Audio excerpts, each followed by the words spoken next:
Então, hoje nós vamos falar sobre o MHC, complexo de histocompatibilidade maior.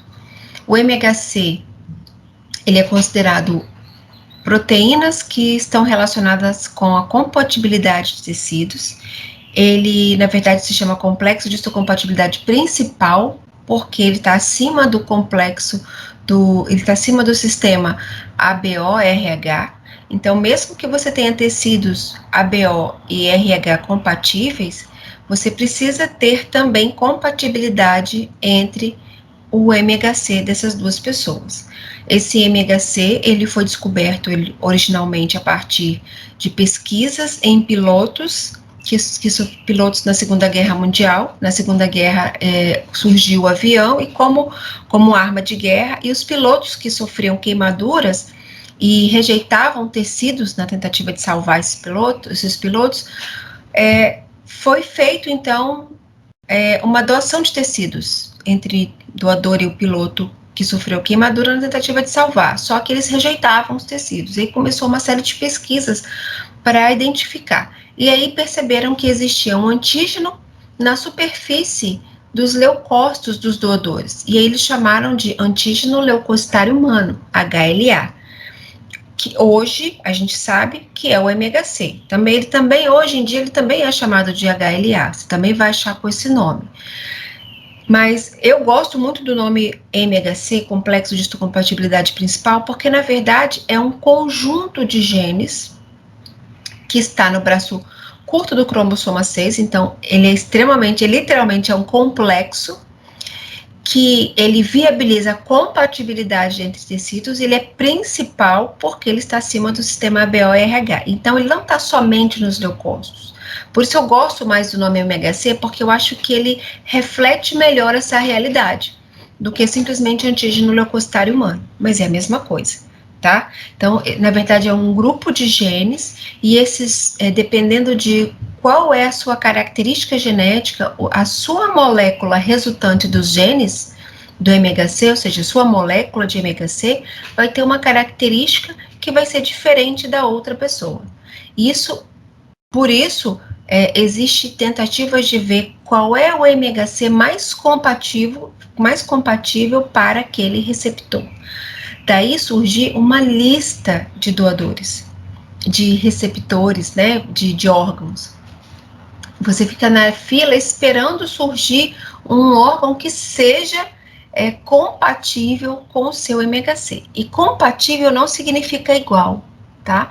Por mais que seja compatível, você ainda vai precisar de segurar a resposta imunológica, porque ainda assim ele vai ser um antígeno. Então, por mais parecido que seja, não é idêntico. Daí eu vou dizer para vocês que eu vou precisar de um imunossupressor para essa pessoa que vai receber esse órgão. Mas dentro do sistema imunológico, o MHC ele é essencial para gerar respostas imunológicas. Daí a nossa aula de hoje falar do papel do MHC dentro da resposta imunológica, para você entender qual é o papel dele e como ele surge aí dentro dessa resposta. Então, recapitulando as ideias, nós temos dentro da medula óssea os linfócitos T e B surgindo sem receptores para antígeno. O linfócito B de bola, ele começa a expressar os seus receptores e permanece na medula, sofrendo o processo de amadurecimento. Então, o nome amadurecimento, nesse caso, eu vou dar para o processo de expressão dos seus receptores, no caso do linfócito B, é a IgM e a IgD de superfície, e eu vou ter uma triagem desses receptores, porque surgem receptores muito variados, isso é ótimo, mas surge linfócito B também que consegue reconhecer proteínas minhas como estranhas, então eles precisam ser triados. Então essa expressão e essa triagem eu vou chamar de amadurecimento.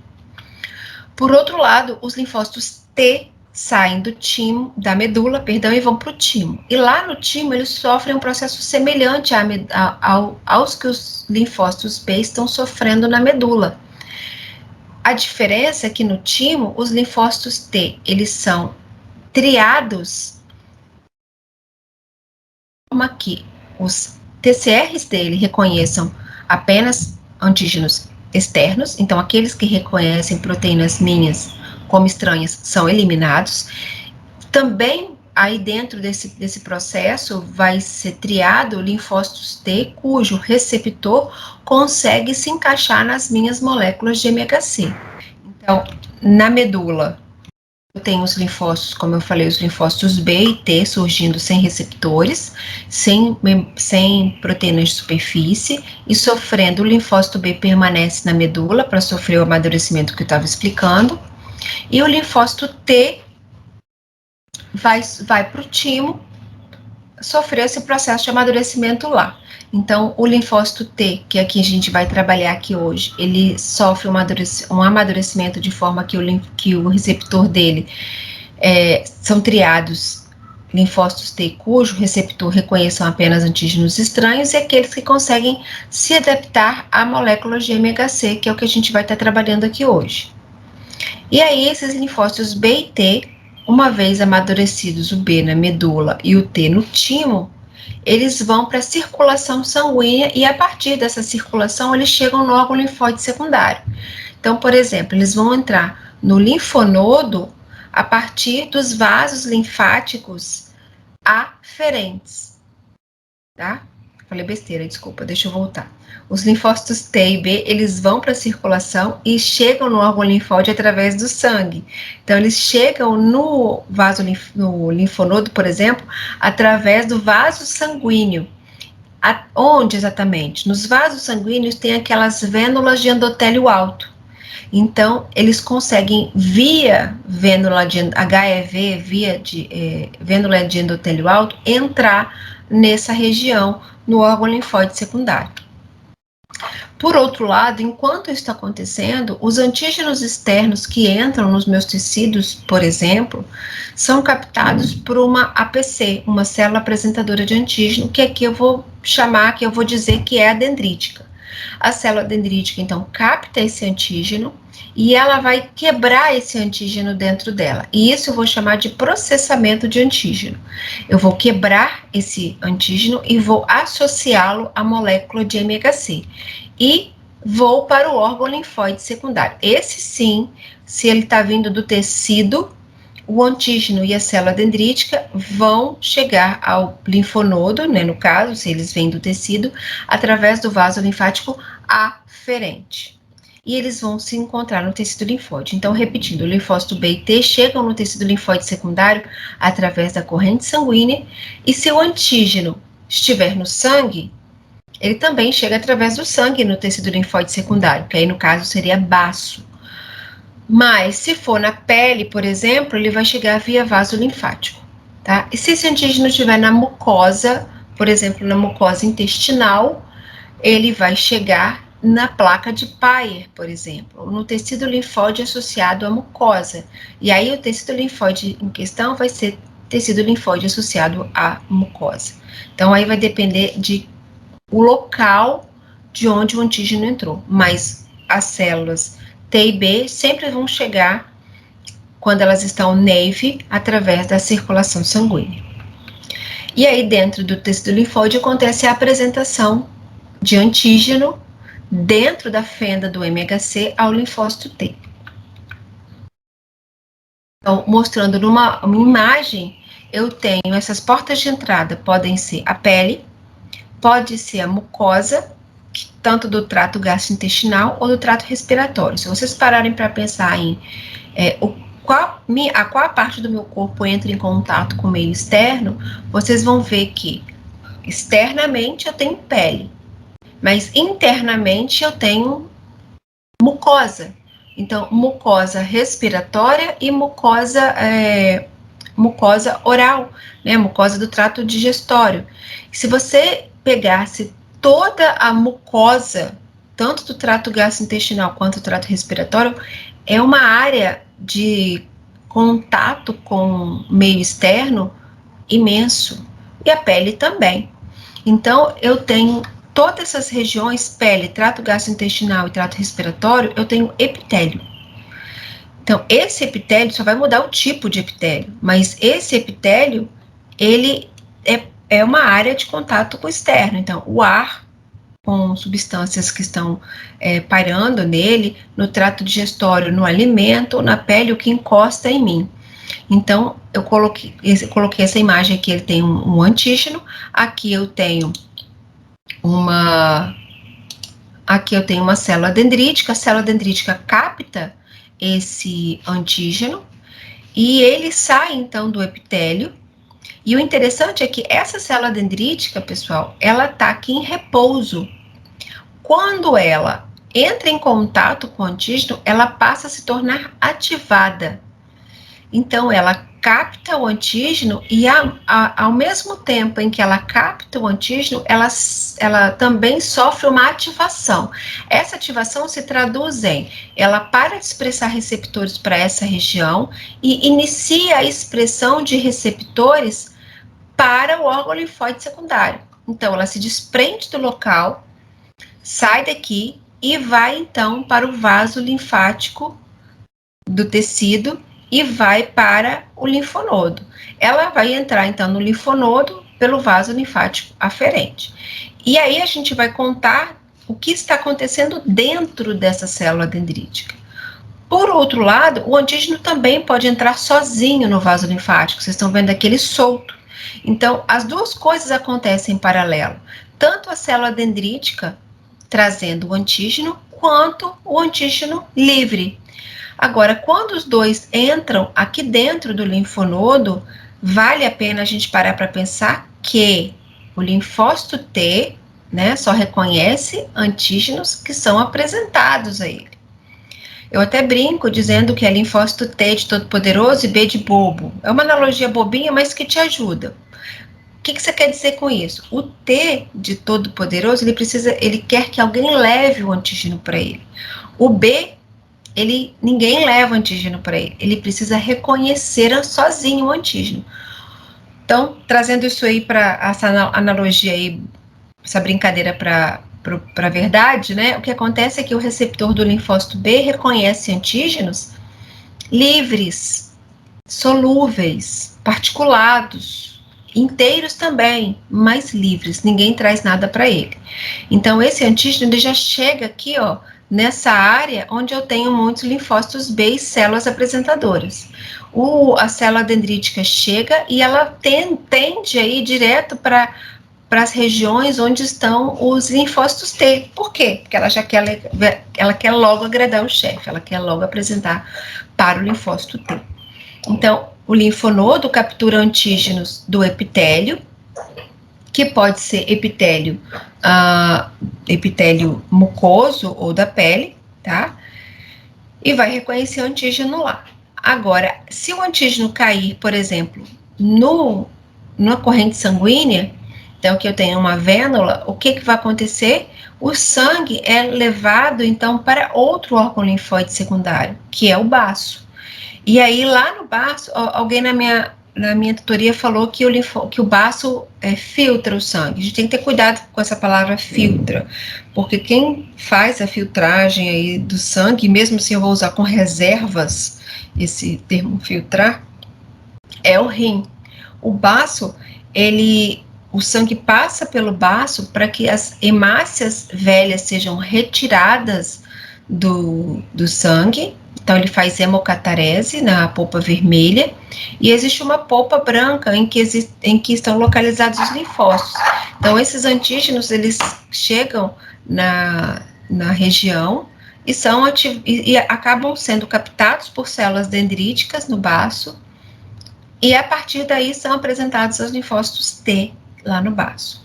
Então, criei a seguinte situação: o antígeno entrou pela pele, pelo trato respiratório, ou seja, pele e mucosa. A partir daí, chegou na mucosa, ele cai no vaso linfático ou cai no vaso sanguíneo e chega aos órgãos linfóides secundários. Lembrando que se essa mucosa fosse a mucosa intestinal, aqui eu teria, por exemplo, linfonodos na submucosa, no tecido conjuntivo. E eu estaria, portanto, ativando esse tecido linfóide secundário, colocando esse vaso linfático, colocando esse esse linfonodo, por exemplo, do mesentério, se fosse no intestino. Então, eu estaria ativando aqui dentro linfócitos no tecido linfóide associado à mucosa, por exemplo, a placa de Peyer, lembrando que não é só lá na mucosa intestinal que existe isso, um apêndice vermiforme também, existe tecido linfóide associado à mucosa, e esse tecido linfóide aqui, sendo ativado, ele vai, então, produzir linfócitos T ativados. O antígeno também pode cair em vaso linfático, só que aí pode ser linfonodo do mesentério no intestino, ok? Aqui, então, é a mesma imagem, tá? Eu só coloquei em maior aumento, eu ia explicar na imagem de maior aumento, mas acabei explicando antes. E aí, agora a gente entra nas moléculas de MHC, especificamente. Então, a gente vai parar agora aqui para falar da parte que acontece dentro da célula apresentadora de antígeno. Para você entender isso, o que acontece dentro do processamento, a gente precisa falar um pouquinho das moléculas de MHC. As moléculas de MHC são, na verdade, produtos dos genes de MHC que estão no braço curto do cromossomo 6. São glicoproteínas, ou seja, são proteínas que foram associadas a glicídios, a carboidratos, dentro do retículo endoplasmático, e são montadas lá dentro do retículo, e eu vou mostrar isso para vocês. Nós temos, então, dois tipos de moléculas de MHC, a de classe 1 e a de classe 2. Então, aqui eu tenho nessa imagem a molécula de MHC de classe 2, e aqui eu tenho a molécula de MHC de classe 1. Professora, eu preciso decorar essa imagem tridimensional? Não, pelo amor de Deus, não. O que é importante para que você identifique é que você entenda o seguinte: as moléculas de MHC, elas têm tanto uma quanto outra, elas estão de amarelo com uma cadeia alfa e de verde a cadeia beta. Por que essa aqui de cima é chamada de MHC de classe 2? Porque as duas moléculas aqui, as duas proteínas, são originadas a partir dos genes de MHC. Então, daí o MHC2. Aqui, o MHC de classe 1, porque apenas uma proteína é codificada a partir do gene de MHC. A outra, que se chama beta-2 microglobulina, tem origem em outro gene. Tá? Então, para que vocês entendam o porquê do MHC de classe 1 e de classe 2.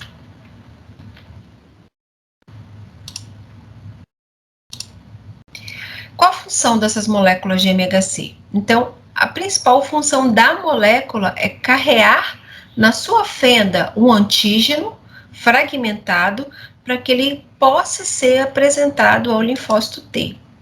E o antígeno, nesse caso, não pode estar inteiro, porque senão ele nem cabe na fenda. A fenda do MHC é uma fenda que ela cabe peptídeos com um número específico de moléculas. E cuidado, a fenda, ela apenas seleciona o tamanho do peptídeo, ela não seleciona o tipo.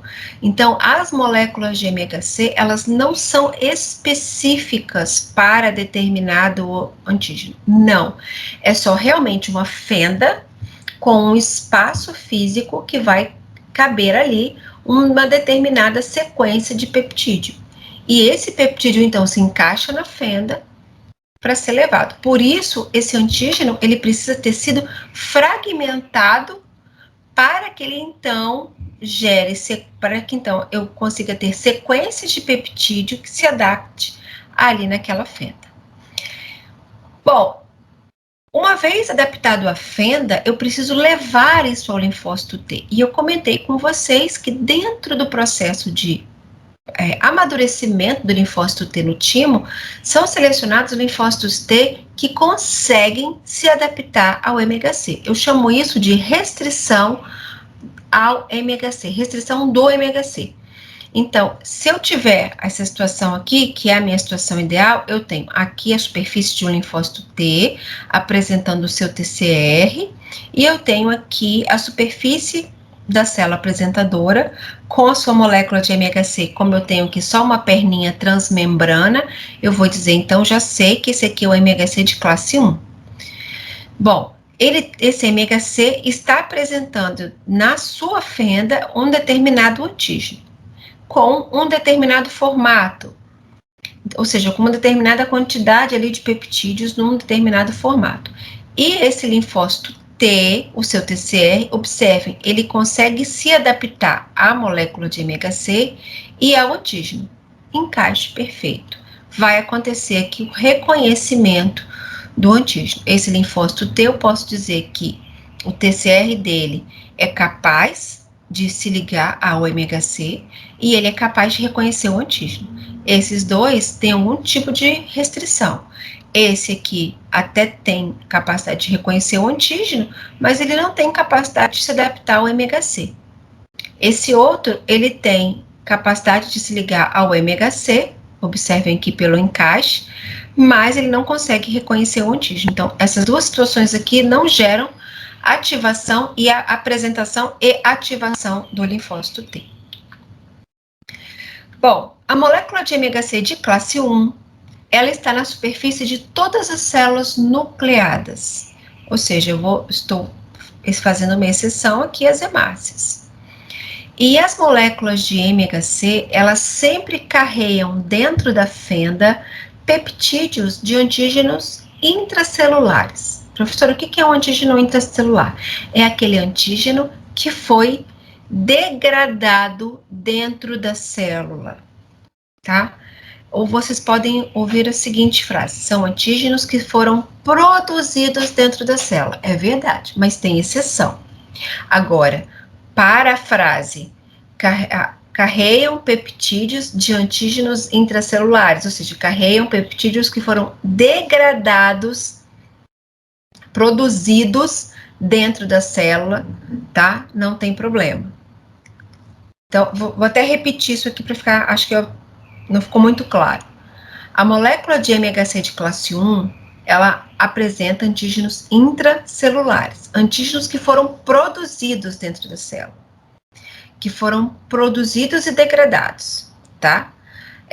Isso é muito importante. A molécula de MHC de classe 2, ela está na superfície de macrófagos, células dendríticas e linfócitos B, e elas carregam antígenos extracelulares. Você pode ouvir uma frase assim: carregam antígenos que foram fagocitados.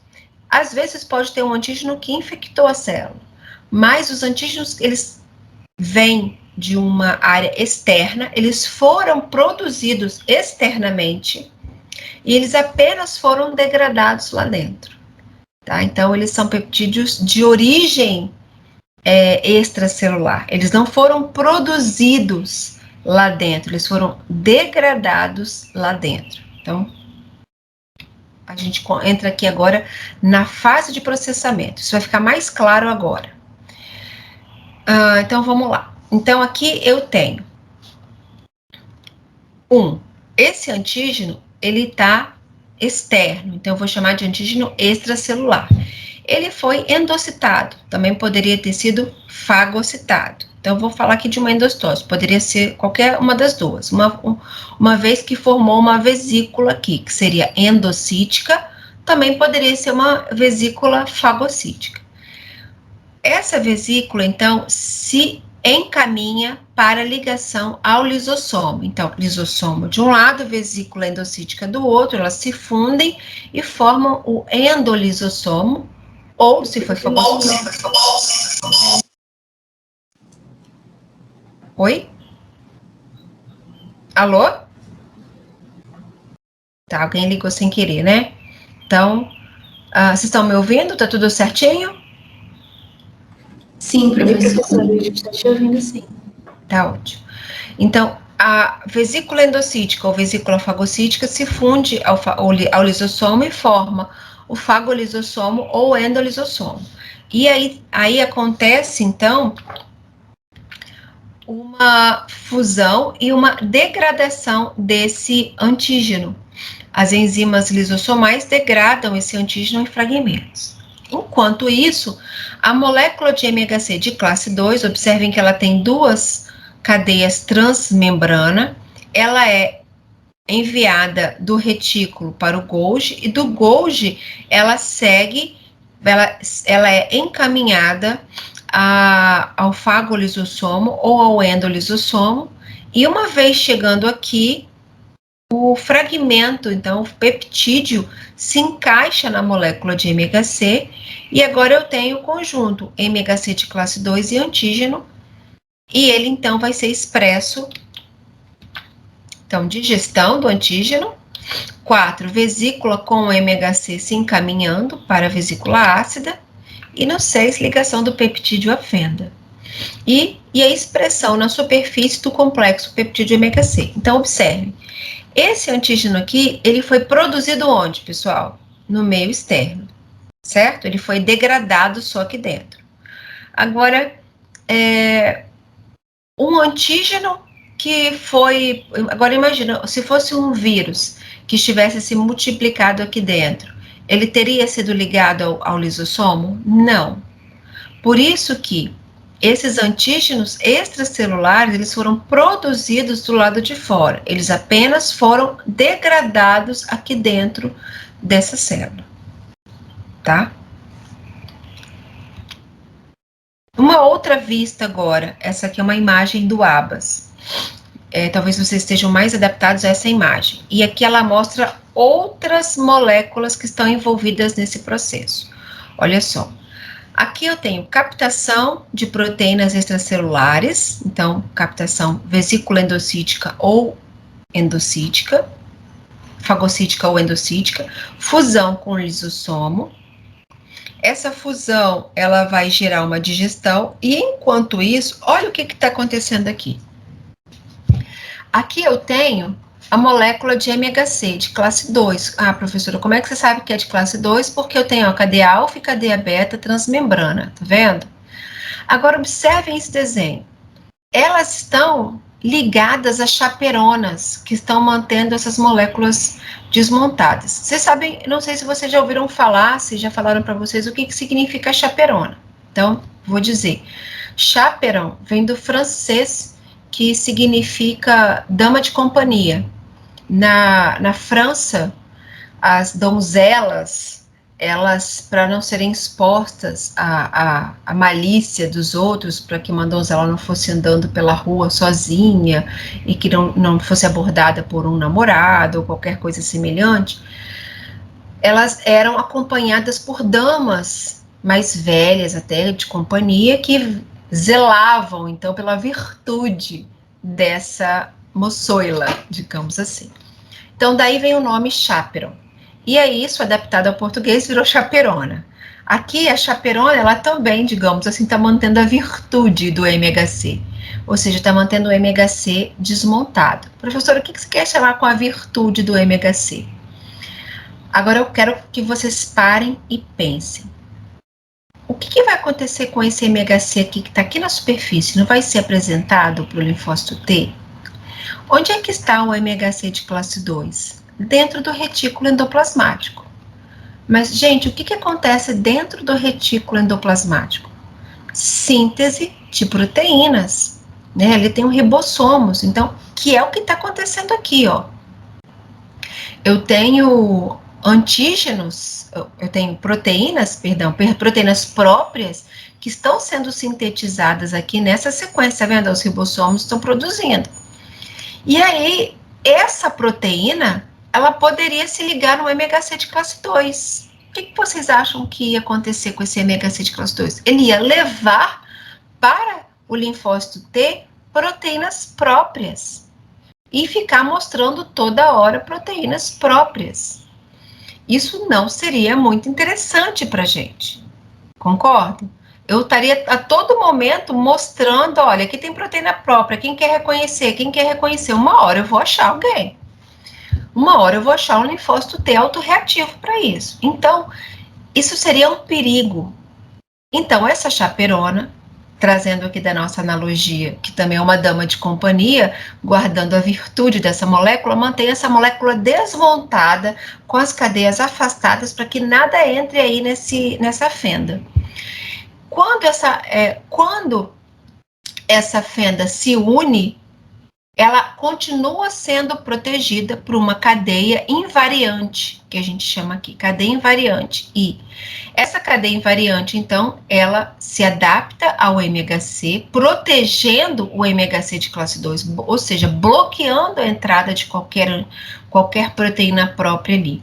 Aí agora, sim, ela sai do retículo, passa pelo Golgi, e do Golgi, ela então, o Golgi forma ela, empacota ela numa vesícula. Essa vesícula se liga ao lisossomo, tá vendo? Eles vão se encontrar aqui. A cadeia invariante, durante esse caminho, ela é quebrada, tá? Ela é quebrada e vai ficar apenas um clipe aqui dentro, que a gente chama, que é tá vendo aqui, ó, de rosinha, o clipe? Aqui é o clipe, tá vendo? O clipe tá todo montado, é uma cadeia invariante. Quando ele tá inteiro, eu chamo de cadeia invariante. Quando ele é quebrado, fica apenas o clipe. Então, o clipe vai nesse caminho protegendo. Quando acontece a fusão das duas vesículas, esse clipe é removido por uma outra molécula que fica aqui nessa vesícula, que é chamada de HLA-DM. Essa HLA, então, retira esse clipe, pronto. Agora o MHC está com a sua fenda exposta, pronta para se ligar a um peptídeo desse. Qualquer um, desde que tenha um tamanho adequado para sua fenda. E agora, então, o MHC de classe 2, ele é expresso na superfície e é apresentado para o linfócito TCD4. Dúvidas? Posso seguir, então, né?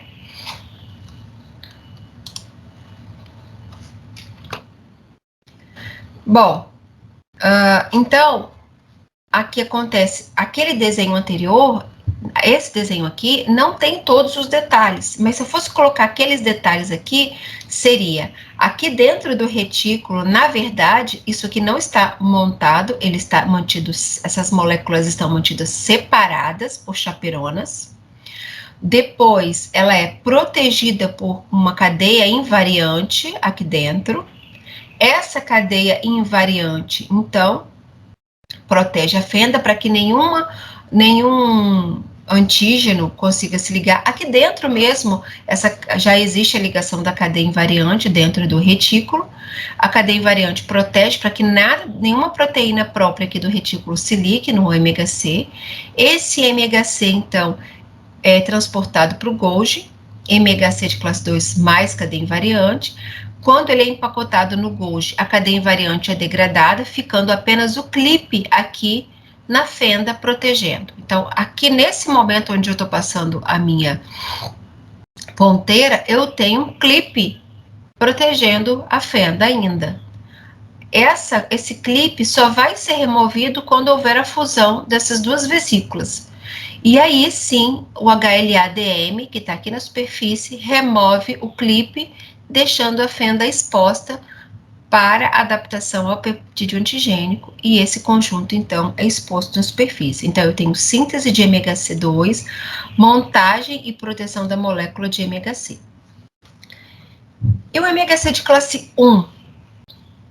Então, o MHC de classe 1, ele se liga a antígenos intracelulares. Cristine, o que é um antígeno intracelular? É um antígeno que, ele foi sintetizado aqui dentro. Ou ele pode ter, até inclusive, ter sido, essa célula pode até ter fagocitado. Quer ver uma exceção para a síntese aqui? Imagina que essa célula aqui que eu estou colocando é um macrófago que fagocitou uma bactéria. Exemplo mais específico, Mycobacterium tuberculosis. E aí, o Mycobacterium tuberculosis, ele tende a escapar, ele pode escapar da vesícula fagocítica e cair no citoplasma, que é o que ele quer.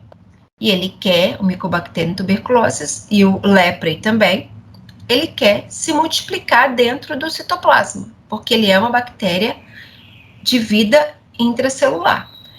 Quando ele está aqui dentro, se multiplicando, Ele é um antígeno intracelular, portanto, apesar de ter sido fagocitado, ele está se multiplicando aqui dentro. Então, ele foi sintetizado aqui dentro da célula.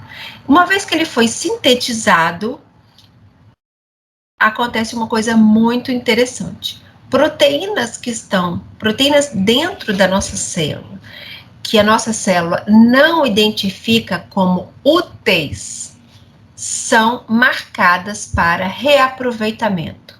Nada se perde, tudo se aproveita. Como assim? Por que isso acontece? As nossas células, elas fazem síntese proteica a todo momento. E às vezes algumas proteínas dão errado. Como assim? Às vezes algum dobramento dela, existe algum erro na síntese daquela proteína e aquela proteína acaba não sendo funcional, não está sendo útil para a célula. E aí ela não vai ficar lá jogada fora. A gente vai reaproveitar os peptídeos dela. Então ela é marcada. Então, toda proteína que está aqui no citoplasma que não está sendo útil para a célula, ela é marcada com resíduos de ubiquitina. E esse resíduo de ubiquitina serve para encaminhar essas proteínas para um barril proteolítico, que é chamado de proteassoma. Proteassoma nada mais é do que um complexo de quebra, de proteólise. Então, elas são encaminhadas para o proteassoma para serem quebradas, para serem teoricamente reaproveitada. A célula não sabe que aquele antígeno é um antígeno viral ou de uma bactéria intracelular. O que a célula sabe é, isso aqui não está sendo útil para mim, então eu vou reaproveitar. Então, ele entra nessa via de reaproveitamento e ele é, então, degradado aqui no proteassoma e encaminhado para o retículo endoplasmático. Quem é que está no retículo endoplasmático à espera desse peptídeo? A molécula de MHC. Olha só, a única cadeia transmembrana dela aqui.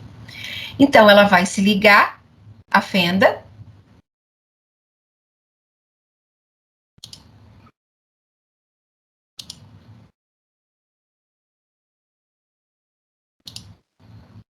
Oi, vocês estão me ouvindo? Caiu a minha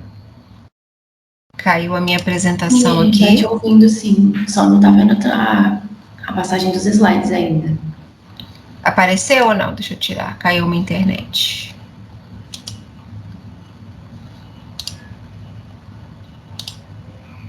Conseguem ver agora a tela? Agora sim. Ah, ótimo. Então, esse antígeno passa pelo proteassoma, se liga na molécula de MHC de classe 1. Então, ele se liga lá dentro do retículo, é encaminhado pelo Golgi, e do Golgi, então, em vesículas vem para a superfície. Aqui, então, tem a ordem, né? Então, vamos colocar aqui o passo a passo. Então, síntese de antígeno no citosol. 2, degradação no proteassoma. 3, transporte dos peptídeos para o retículo endoplasmático. 4, dentro do retículo acontece a montagem do complexo do peptídeo MHC de classe 1. 5, expressão do peptídeo ao complexo a ligação do antígeno ao MHC de classe 1. E essa expressão, então, desse conjunto.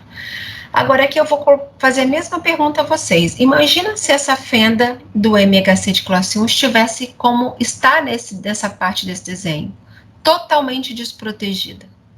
O que aconteceria? Eu começaria a apresentar peptídeos de proteínas próprias, tá? Aqui dentro, e não apenas de proteínas estranhas, e eu apresentaria isso no MHC de classe 1 para o linfócito de CD8. Da mesma forma, isso é um risco. Por isso que eu só deixo ela pronta no momento em que está entrando antígenos estranhos ou não úteis para a célula. E como é que isso acontece? Então, olha só. Então, aqui eu tenho o material genético. Então, eu tenho um vírus que infectou essa célula, ele incorporou o material genético dele ao material genético da célula, foi feita uma tradução em proteínas virais, então essas proteínas virais foram sintetizadas dentro da célula. Como elas não estão sendo úteis para as células, elas são consideradas inúteis, estranhas, elas sofrem uma ubiquitinação, então resíduo de ubiquitina, e passam pelo proteassoma. Pode acontecer também de uma bactéria infectar a célula ou ser fagocitada pela célula. No caso aqui, o exemplo do Mycobacterium tuberculosis, ele foi fagocitado ou endocitado, formou um fagossomo ou endossomo, ele acabou escapando da vesícula fagocítica e o material está no citoplasma do mesmo jeito. E ele também recebe resíduos de ubiquitina, ó, e vai ser encaminhado para o proteassoma. Quando ele chega no proteassoma, ele é degradado e esses peptídeos entram no retículo. Agora aqui que é interessante, olha só. Esse MHC de classe 2, de classe 1, perdão, ele tem uma cadeia alfa e uma cadeia beta, que tá aqui, ó. A cadeia beta tá aqui e a cadeia alfa tá aqui. Mas ele está desmontado para que ele não consiga se ligar a proteínas do próprio retículo. Olha lá, tem uma outra chaperona aqui guardando a virtude dessa molécula para que não ocorra a montagem das duas cadeias. Tá vendo? Ele está bloqueando aqui essa chaperona, está bloqueando a entrada da microglobulina nesse espaço. Quando o peptídeo vem do proteassoma e passa pelo TAP, que é a proteína aí transportadora, esse TAP, na hora que ele permite a entrada do antígeno, isso gera um sinal para que essa chaperona se solte. E rapidamente o complexo MHC de classe 1, beta 2 se une, então está aqui unidos os dois, e na hora que eles se unem, esse peptídeo que acaba de entrar se liga no MHC de classe 1. Esse MHC de classe 1 mais peptídeo viral agora, ou melhor, peptídeo que foi produzido dentro da célula, ele é encaminhado para o Golgi, prontinho, e do Golgi ele é exportado, ele é empacotado numa vesícula e direcionado para a superfície para ser apresentado ao linfócito TCD8. Então, só mostrando o desenho aqui, quem tem linfócito, quem tem MHC de classe 1, pessoal? Todas as células nucleadas. Então, por que isso é importante? Olha só, imagine que, vamos falar aqui, o hepatócito, uma célula do fígado, que é a célula parenquimatosa. Quando a gente fala em célula parenquimatosa, é a célula funcional do órgão. Então, o hepatócito, que é a célula parenquimatosa, ou seja, funcional do fígado, foi infectada pelo vírus da hepatite C. Essa célula precisa apresentar esse antígeno para o linfócito TCD8. Tá? O TCD8 precisa identificar isso. Por isso que toda célula nucleada tem MHC de classe 1, porque toda célula nucleada pode ser infectada por um vírus, pode ter uma infecção intracelular. Então, toda célula nucleada tem MHC de classe 1. Agora, o MHC de classe 2, quem tem são células dendríticas, macrófagos e o seu precursor monócito e linfócitos B. Aqui também tem célula endotelial, epitélio tímico, mas as principais, dendrítica, linfócito B, tá? E macrófago / monócitos. Agora, essas células, dendrítica, linfócito B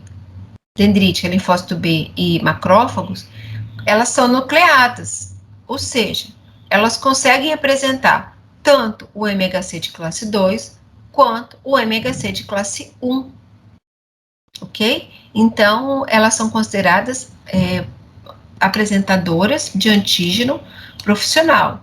No entanto, apesar de elas serem consideradas profissionais, apenas a dendrítica, guardem isso, apenas a dendrítica tem capacidade, tem potencial para conseguir ativar um linfócito T navy, virgem.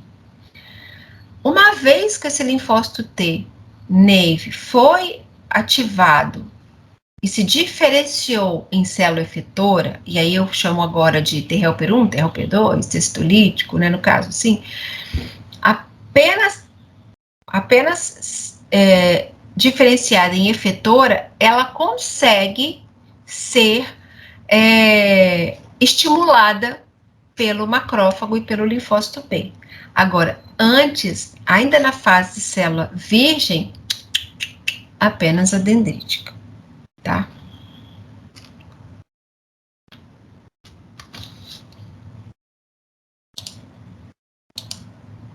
Então, aqui eu tenho o desenho total dos dois que acontecem nessas células. E aqui, só para organizar vocês, então, lembrando, só para fechar, aqui eu tenho a célula dendrítica que capta o antígeno a partir do epitélio, se desprende, então, do tecido conjuntivo, porque ela se torna ativada a ponto de entrar em contato. Observem uma coisa, observem esse desenho. Nesse desenho, eu tenho a célula dendrítica com antígeno intracelular. Intracelular, assim, ela endocitou esse antígeno. Mas a célula dendrítica, ela também pode trazer antígenos na sua superfície, assim, ó, como está nesse desenho aqui. Ela pode, inclusive, entrar nesse vaso linfático carreando. Então, algumas pessoas falam assim, professor, eu li no livro que a célula dendrítica apresenta para o linfócito B. Na verdade, não é que ela apresenta no MHC. Como ela tem vários dendritos longos, ela acaba puxando, varrendo, digamos assim, antígenos para essa região aqui onde tem linfócitos B. E ela deixa esses antígenos aqui. Só que uma vez que ela entra aqui, ela tende a vir para a área paracortical, porque a intenção dela é apresentar para os linfócitos T. No caso, TCD4 ou TCD8, dependendo do MHC que ela está expondo aí na superfície. E as moléculas CD4 e CD8, para que elas servem? Bom, a molécula CD4 e a molécula CD8, elas estão na superfície do linfócito T. Primeiro, elas são consideradas um marcador fenotípico. Isso, a função como marcador fenotípico é mais utilizada por nós, humanos, para pesquisa, tá? A gente passa ela em determinadas máquinas que identificam a molécula CD4 e CD8 e a gente diz, esse é um TCD4, esse é um TCD8. Então, marca fenotipicamente a célula funcional. Mas a real função dela dentro do sistema imunológico é funcionar como correceptor. Então, o linfócito T, com seu TCR, se liga ao MHC, com o antígeno, certo? Mas a molécula CD4 e CD8, ela estabiliza a molécula de MHC. Então, ela consegue estabilizar e ela consegue gerar também sinais para dentro da célula. Deixa eu coloquei uma imagem aqui. Então, olha só. Aqui eu tenho a célula apresentadora, apresentando o seu MHC de classe 1. Então, aqui a alfa e a beta-2 microglobulina. Essa é a cadeia transmembrana. E ela está apresentando o antígeno. E esse aqui é um linfócito CD8 com o seu TCR. E ele está se adaptando ao MHC e ao antígeno. Aqui do lado eu tenho a molécula CD8. Então, o CD8 ele tem a função de se ligar ao MHC para estabilizar essa reação. E 2, ele tem também uma cadeia transmembrana aqui, que também vai ajudar na transdução de sinal, ou seja, na transmissão de sinal intracelular para ativar fatores de transcrição dentro do núcleo do linfócito T e gerar a seguinte reação: reconhecimento, ativação, proliferação e diferenciação de linfócitos T. No caso, o TCD8 aqui, desse primeiro quadro, ele vai se diferenciar em T citolítico. Nesse quadro aqui acontece a mesma coisa, só que aqui eu tenho CD4 estabilizando o MHC2. Também vai gerar estabilização e transdução de sinal para que chegue ao núcleo, para que o gene seja ativado e esse linfócito T possa, então, ser ativado. 1, ativação. 2, proliferação. 3, diferenciação em, pode ser TH1, pode ser TH2, pode ser TH17, pode ser T-helper. Ah, professora, e como é que ele sabe quem que ele vai se diferenciar? Vai depender do tipo de citocina que estiver no meio. Vai depender do tipo de citocina até que essa célula apresentadora esteja liberando. Vai depender do antígeno em questão. Exemplo, vamos supor que nessa situação aqui, o antígeno que entrou no organismo, a gente está apresentando o antígeno lá na mucosa intestinal. E aí tem um parasita. E o parasita está estimulando o eosinófilo, o mastócito, que estão liberando a interleucina 4. Essa interleucina 4, nesse ambiente aqui, vai favorecer o TCD4 a se diferenciar em T-helper2. Então, as citocinas do ambiente, e é claro, as citocinas dependem do tipo de antígeno, vão fazer com que esse linfócito TCD4 vá para uma direção de TH1, TH2, TH17, T-helper. Uma regrinha também bobinha, mas que ajuda. Aqui é 8, CD8 e aqui é MHC1. Sempre, se você multiplicar o MHC com CD, é 8 no final. Então, o número aqui é MHC1, né? O número é 1 e aqui é 8. 1 vezes 8 é igual a 8.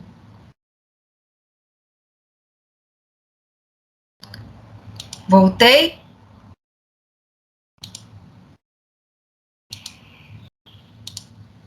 Estão conseguindo visualizar minha tela? Sim. Sim. Tá. Então, continuando. Se você multiplicar o número do MHC vezes o número do CD, da molécula CD, vai dar 8 no final. Então, aqui é 2 e 4. 2 vezes 4 é 8. Aqui é 1. 8, 1 do MHC e 8 do CD. 1 vezes 8 é 8. É bobinho, mas ajuda na hora, sim, que você já tiver der um branco, você usa esse sisteminha para te ajudar.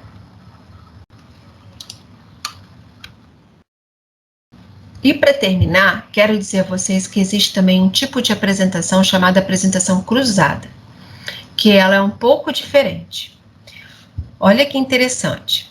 Células infectadas com micro-organismos intracelulares, como vírus, são ingeridas pelas células dendríticas e os antígenos dos micro-organismos infecciosos são apresentados por ela. Olha que interessante. Essa é uma célula que está infectada, ou seja, ela está expressando MHC de classe 1. Essa aqui é uma célula qualquer, ela não tem MHC de classe 2, tá? Ela só tem MHC de classe 1. E ela tem antígenos aqui. Caí de novo, hein? Hoje tá difícil. Estão me ouvindo? Sim, direitinho. E o slide continua aparecendo. Para mim aqui não. Tá, ó, tá aparecendo o slide? Sim, tá sim. Tá ótimo. Então, essa célula dendrítica, ela literalmente fagocita ou endocita, né? Tanto o termo aí. Essa célula toda, e ela degrada essa célula. E olha que interessante, ela começa a expressar, sabe esse MHC aqui? Tem duas falas aí dentro do livro. Uma que essa célula pega o MHC da própria célula e apresenta, e ela pega o antígeno intracelular e começa a apresentar, tanto no MHC de classe 2 quanto no MHC de classe 1. Ou seja, ela pega os próprios, o antígeno entra no citosol e ela apresenta no MHC de classe 1 dela também aqui, ó. Tá vendo? Então, ela pega o antígeno, degrada, ele entra no proteassoma dela e apresenta no MHC de classe 1. E ela, como ela é célula dendrítica, ela consegue estimular um linfócito de CD8 naive. Imagina que isso aqui vamos supor, é um vírus da herpes. O vírus da herpes, ele infecta a célula epitelial. Essa célula epitelial, ela não tem força, ela não tem capacidade para ativar um linfócito T CD8. Mas o vírus só infecta ela, professora, não infecta a célula dendrítica. Então, como é que a célula dendrítica vai apresentar um MHC de classe 1 para o TCD8? Ou seja, como é que ela vai ter esse antígeno dentro do citosol dela se ela não é infectada pelo vírus? Ora, ela fagocita a célula. Fácil assim. Ela fagocita a célula, o antígeno dela entra no citosol dela e ela apresenta no MHC de classe 1 dela. Então, a gente chama isso de apresentação cruzada. E ela, então, apresenta para o TCD8. Professora, como é que ela sai da vesícula aqui? Isso aqui, como acontece isso aqui dentro, a gente ainda não tem muitas explicações, tá? Hoje a gente sabe o que acontece. Como exatamente, não, a gente ainda não tem como te explicar. Mas saiba que isso vai acontecer, você vai ler no livro essa apresentação cruzada.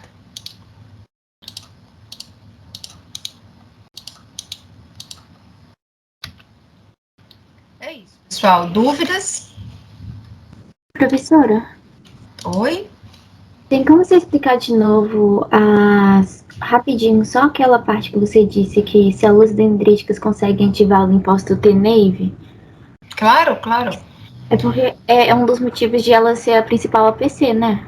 Ou não? Exatamente, exatamente. O que acontece? A célula dendrítica, nós temos tipos de célula dendrítica diferentes, mas a célula dendrítica, diferente de uma célula, de um macrófago ou de um linfócito B, ela tem um nível de moléculas coestimuladoras na superfície muito superior à das outras células.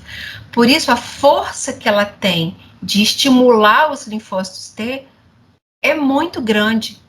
Por isso que ela consegue tirar um linfócito T do repouso dele, ou seja, da forma naive dele, para uma forma ativada. E, na verdade, tudo isso se dá devido aos níveis de moléculas de coestimulador que ela tem e que a dendrítica e o linfócito B e a célula endotelial não tem. Então, essas outras células, célula endotelial, macrófago, monócito, linfócito B, conseguem apresentar e ativar linfócitos T efetores, ou seja, que já se diferenciaram em T citolítico, em T-helper 1, em T-helper 2. Mas pegar um naive e apresentar, não. Obrigada. Sara, quer perguntar? Levantou a mãozinha.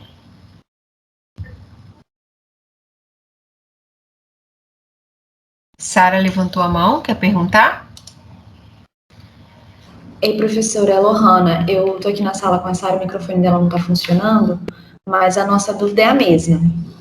Quando você citou ali que uma célula epitelial tem um MHC de classe 1, ela apresenta o antígeno nesse MHC de classe 1, mas ela não vai conseguir ativar uma célula T.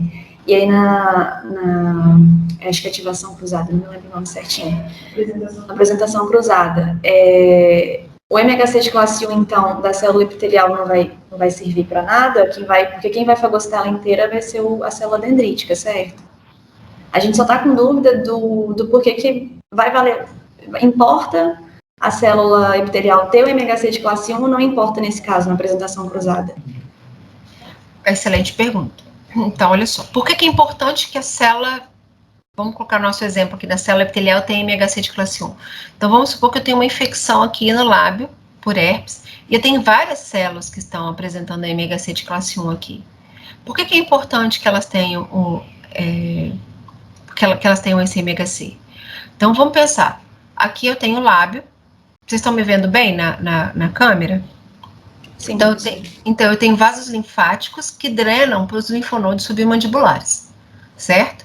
Então, aqui eu tenho uma célula dendrítica que que fagocita uma célula epitelial dessa, que vai cair no vaso linfático, e no caminho ela degrada, pega o peptídeo antigênico dessa célula epitelial, coloca no MHC dela e ela vai com os coestimuladores dela apresentar para o linfócito TCD8 naive que está aqui.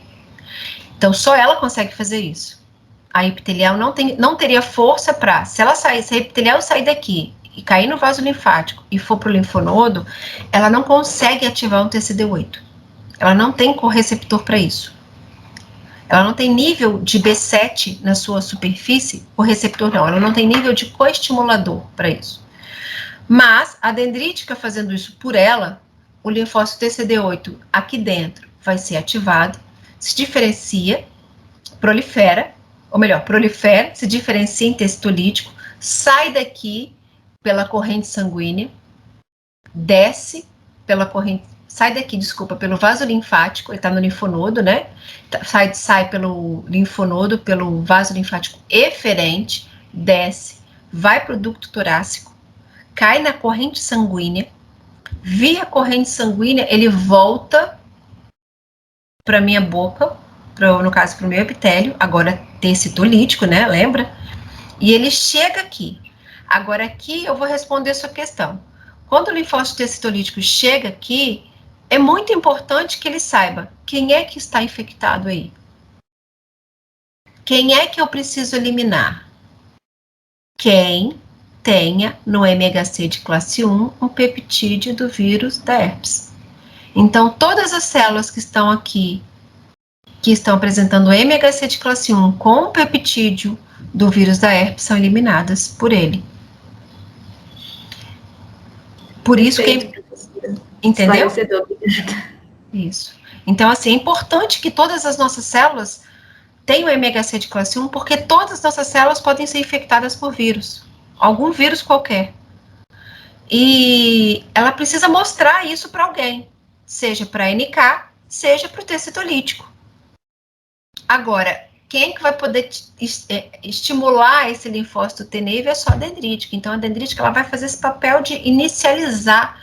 Por isso que você vê no livro assim, a dendrítica, ela faz a união das duas respostas imunológicas, a inata e a adquirida, porque ela inicializa a resposta imune adquirida. Aí tem gente que fica pensando assim, então ela faz parte da adquirida? Não, ela faz parte da inata, mas ela faz a ponte, ela vai lá e dá o cutucão, o tecitolítico. Aí, meu querido, sai dessa fase naive aí, vamos trabalhar, acorda aí que o bicho tá pegando lá fora, tem infecção. Então, o caminho, de novo, porque eu vi na tutoria que o pessoal estava muito em dúvida em relação ao caminho.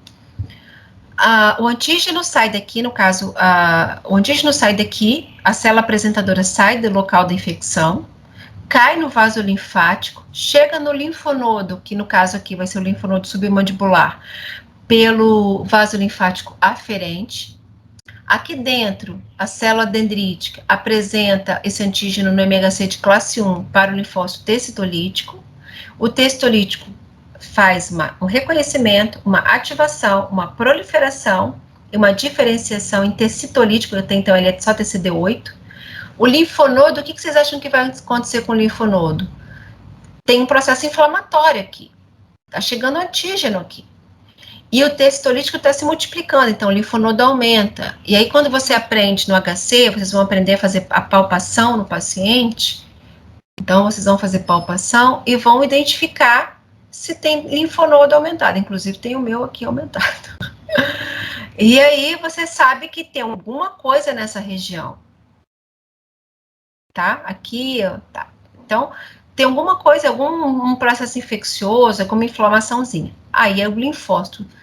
Agora, efetor, aí você pode pensar, mas professor, por que ele não volta pelo vaso linfático? Gente, a contramão.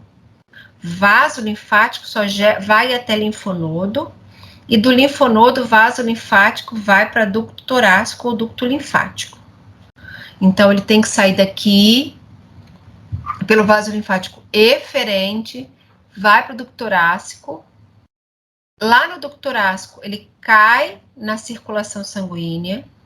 E agora, uma vez na circulação sanguínea, pessoal, a célula efetora, no caso, na minha historinha, é o tecitolítico, Ele precisa saber para onde ele vai. Agora, como é que ele sabe para onde ele vai? Quimiocinas, lembram? 2, moléculas de adesão do endotélio, que vocês estudaram na aula de inflamação aguda. Então, as quimiocinas atraem esse linfócito até essa região, por isso que esse linfócito não vem para cá, por exemplo, que não é aqui que tem infecção recrutando ele vem para cá. E quando ele chega aqui, nessa região, por que ele não sai para cá? Por que ele não sai para cá? Porque os vasos linfáticos, os vasos sanguíneos, desculpa, dessa região, tem, nesse local inflamado, está expressando integrinas, moléculas de adesão, para que ele chegue nessa região e então sai do vaso sanguíneo, se liga nessas moléculas de adesão do vaso sanguíneo, faz diapedese, chega no tecido e começa a reconhecer qual é a célula infectada pelo vírus e vai exterminando essas células. Cansei. Perguntas? Professora, Oi? eu tenho uma dúvida também, que é aquela parte que fala que os linfócitos T, primeiro eles se proliferam e depois se diferenciam, mas não seria melhor, tipo, primeiro eles se diferenciarem e depois eles se proliferarem de acordo com o receptor deles? Então, o receptor não... Eu tenho percebido que existe uma certa confusão com a palavra diferenciação, tá? Aqui eu estou usando o termo diferenciação como sair da parte de T não efetor para T efetor.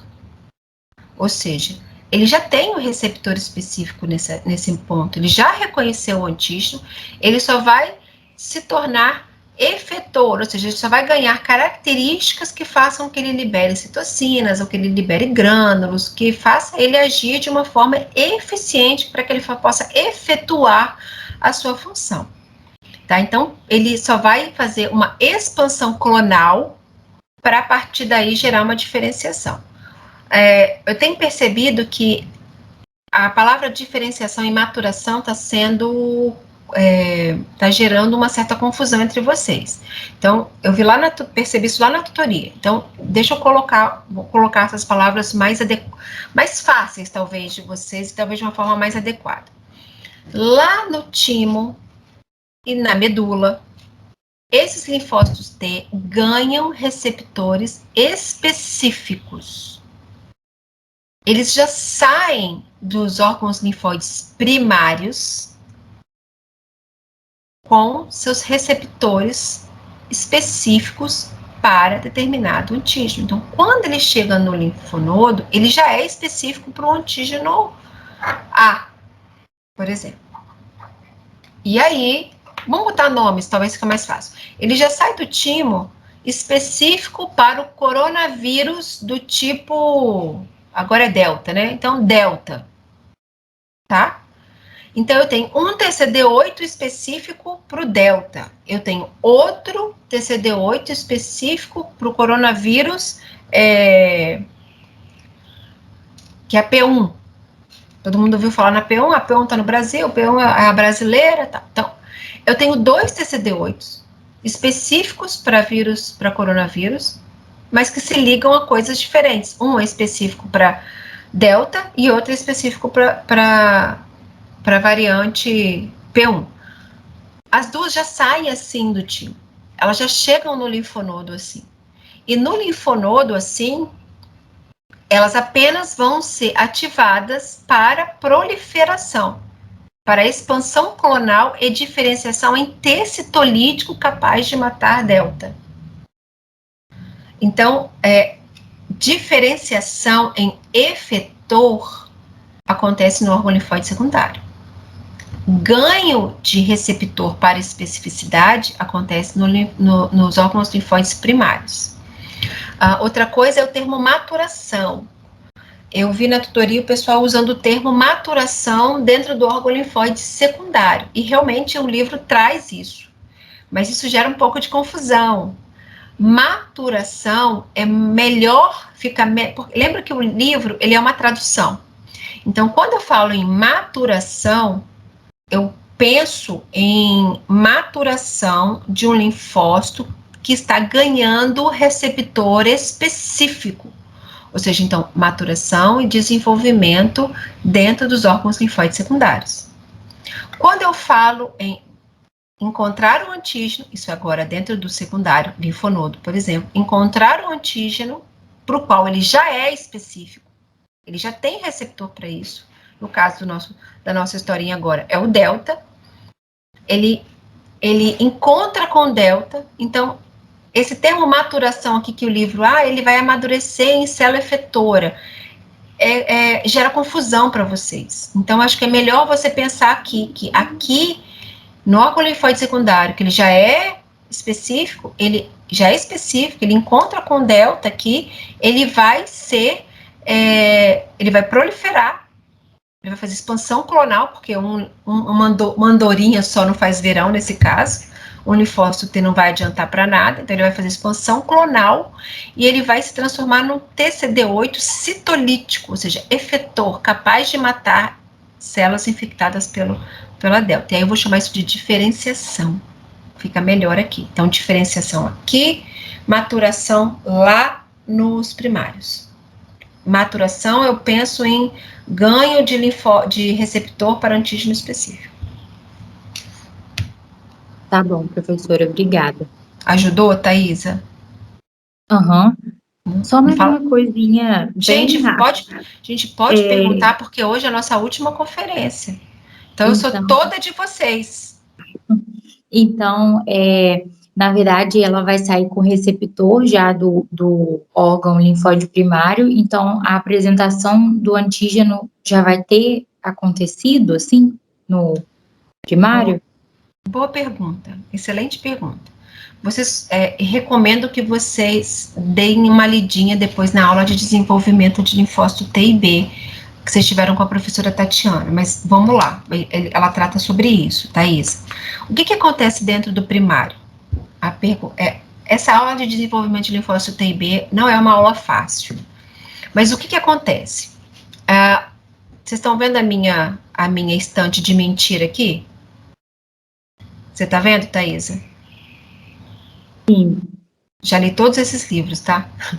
Tô brincando.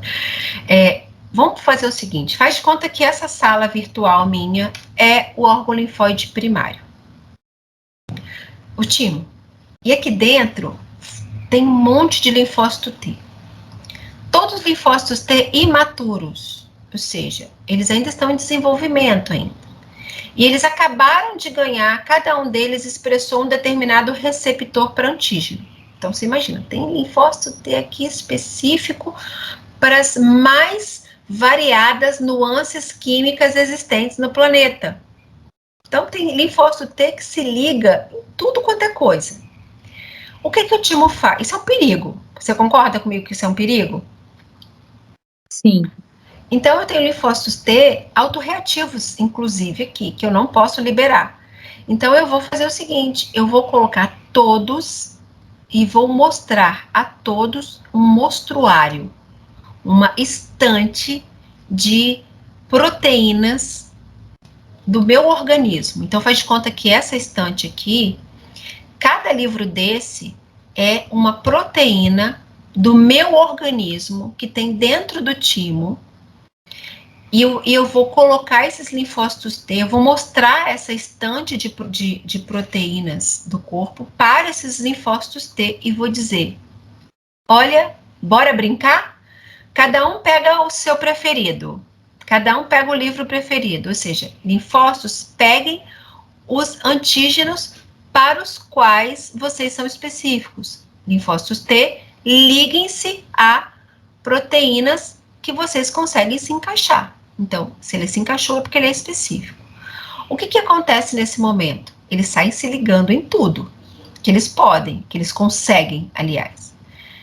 E aí, eu faço isso com o linfócito T, que é totalmente imaturo, no sentido de não desenvolvido. Qual a minha intenção? Matar esses caras. Gerar um tipo de ativação neles tão forte, Thaisa, que eles morrem. Então, 95% dos linfócitos T morre agora. Aqui, na hora que eu mostro a minha estante fatal para eles. Os 5% que não achou nada para se ligar é porque eles não são autorreativos, ou seja, eles não têm receptores que encaixem em proteínas do meu corpo. Eles não têm receptores específicos para proteínas próprias. Então, esses linfócitos T já têm receptores, e esses receptores deles são específicos para substâncias externas, para antígenos. Esses vão sair do timo. Então, sim, o linfócito T sai do timo com um receptor específico para algum antígeno que não é o meu. Entendeu? Tá. Entendi agora. Obrigada, professora. Agora fez sentido. Beleza. É como se eu pegasse, sabe o quê? Imagina que eu pego uma criação de pitbull. Eu falei isso na tutoria. Eu pego uma criação de pitbull. Ah, mas você acha que é mais fácil eu trazer uma criação de pitbull para minha casa adulta, para se acostumar comigo e com as minhas filhas? Ou você acha que é mais fácil pegar uma criação de pitbull bebê, sem dente? Sem dente, né? Aí eu trago essa criação de pitbull sem dente aqui e vou criar. E eles vão se acostumar comigo e não vão me morder. Mas por que eu pego eles sem dente? Porque é mais seguro para mim. É a mesma coisa, eu pego um monte de linfócito T imaturo, mostro a eles proteínas, um mostruário de proteínas do próprio corpo, do meu corpo, e coloca, vão lá brincar. Aqueles que se ligam, morrem. E eu me livro deles. Alguém ia perguntar mais alguma coisa? Eu, professora, só para eu ver se realmente entendi. Então, quando os linfócitos T estão maduros, eles são chamados de T-nave, né? Isso, exatamente. Se eles saíram do linfócito, se o linfócito T saiu do timo, ele já está maduro. Maduro, porém, nave. Sim, aí depois que eles saem nave do timo, aí eles vão para a circulação sanguínea e vão para os órgãos linfóides secundários. Aí lá é onde acontece a apresentação, né? Isso. Aí, essa é uma dúvida minha. Por exemplo, as células dendríticas apresentam para os linfócitos T o antígeno, aí as células T que olham o antígeno, no caso, elas se diferenciam, não, se proliferam por conta daquele antígeno, mas essa é minha dúvida. Já não tinha um receptor para aquele antígeno, elas vão se proliferar por quê? Entendeu? Quando esse linfócito T, nave, chega no linfonodo, alguém vai trazer antígeno para ele, né? A gente comentou lá que a célula dendrítica vai trazer. Esse linfócito T, ele encontra o antígeno, mas ele já tem receptor, ele já ganhou o receptor lá no timo. Então, ele vai tentar se encaixar. Se ele se encaixar, ele reconhece. Mas um linfócito T agora, esse linfócito T se encaixou, se ativou, mas ele não consegue, sozinho, gerar uma resposta que vai eliminar a infecção. Então, ele precisa se ativar, ele já se ativou, mas ele precisa fazer uma expansão clonal, ter vários clones, e a partir dos clones se diferenciar em célula potente, capaz de responder. Então, agora eu vou chamar isso de diferenciação. Eu não sei se eu consegui entender. Consegui responder ou não, Valesca? Sim, mais ou menos, é porque eu não entendi a parte que, então, quando apresenta, só ativa o linfócito T daquele receptor e ele produz lá as coisas. Exatamente. Então, numa historinha, vamos supor que eu entrei em contato com o vírus, coronavírus Delta. A célula dendrítica vai até o linfonodo e apresenta o MHC1 com uma partícula do Delta. E lá no linfonodo eu tenho 2 TCD8 para coronavírus. Um para variante P e um para variante Delta. Olha só, os dois são específicos para coronavírus, mas o grau de especificidade deles é tão grande que apenas um consegue reconhecer a Delta. E aí, o que acontece com ele? Qual dos dois? Os dois vão ser ativados? Não, Valesca. Só aquele que o receptor dele se encaixa no antígeno delta, que está sendo apresentado para ele. Então, desses dois, apenas o delta é ativado, esse não é ativado porque ele nem se encaixa. Então, esse encaixou porque ele é específico. E aí, ele encaixou, ele é específico, ele se multiplica, ou seja, ele se expande clonalmente, exatamente, Nayara, por conta da interleucina 2, e acho que foi Valesca, né? Não sei quem respondeu. E aí, essa interleucina 2 faz com que ele expanda clonalmente e passe agora a se diferenciar em testolítico. Entendi, professora. Obrigada. Ah, que bom. Tá todo mundo quietinho? Vocês entenderam? Vocês gostaram da aula ou vocês estão dormindo? Ou a aula foi um saco, vocês estão dormindo? Professora, Oi. é porque eu escrevi aí, mas eu acho que passou. Qual o momento que o linfócito T ele deixa de expressar o CD4 ou o CD8? Então, também está relacionado isso ao desenvolvimento de linfócito T. Lá aquela aula da professora Tatiana. Quando esses linfócitos estão no timo, eles, logo que eles entram, eles passam a expressar TCR, CD4 e CD8. Durante o processo de seleção positiva, negativa, durante essas fases todas, ele vai selecionando tanto o receptor para antígeno próprio e também vai ser determinado qual vai ficar, se é o TCD4 ou o TCD8. Desculpa, o CD4 ou CD8. Então, quando ele sai do timo, ele sai linfócito T com receptor e ele sai com molécula CD4 ou CD8. Então, quando ele já está no órgão linfóide, já tem populações determinadas de TCD4 ou TCD8. Então, quando ele sai da medula, ele sai com os dois. Medula não, timo. Não, mas antes ele saiu da medula em alguma hora. Exatamente, mas quando ele sai com os dois? Não. Ele sai da medula sem nada. Sem nada. Ele entra no timo sem nada na superfície, inclusive ele é chamado de linfócito nu. No timo é que ele vai iniciar a expressão. Deem uma olhada nessa aula de desenvolvimento de linfócito B e T, que vai dar uma clareada aí para vocês, tá? Professora? Oi? Tem uma dúvida não, só para confirmar o que você disse durante a aula. A diferenciação que acontece depois da proliferação, ela vai depender de qual natureza é o antígeno e das citocinas secretadas pelas APC, certo? E também por outras células durante a imunidade inata. Exemplo, se é um parasita, o mastócito está liberando citocina, mas ele não é apresentador de antígeno. Mas ele também está liberando citocina que vai favorecer a diferenciação. Entendi, obrigado. Depende do ambiente, das citocinas do ambiente. Sim, obrigado, professor. Professora, eu de novo, Valesca. Então, tem uma pergunta no chat que a menina perguntou assim, onde entra a expressão de coestimuladores e correceptores? No timo. Foi o que eu respondi para a Nayara. Se é linfócito T, a expressão inicia no timo. Se é linfócito B, inicia na medula. Então, eles já saem. Quando a gente fala em vou fazer uma analogia. Correceptor e receptor é como se fosse características sexuais secundárias. Eu tenho linfócitos T e B. Então, eu tenho quando nascem meninos e meninas. Então, os meninos, na adolescência, eles amadurecem e eles ganham características sexuais secundárias do homem. A menina, na adolescência, ganha características sexuais secundárias da mulher. Mas eles ainda já têm prole? Não. Então, trazendo isso para os linfócitos, tem linfócitos T e B. Onde é que eles ganham as características sexuais secundárias? Entre parênteses, correceptor e receptor.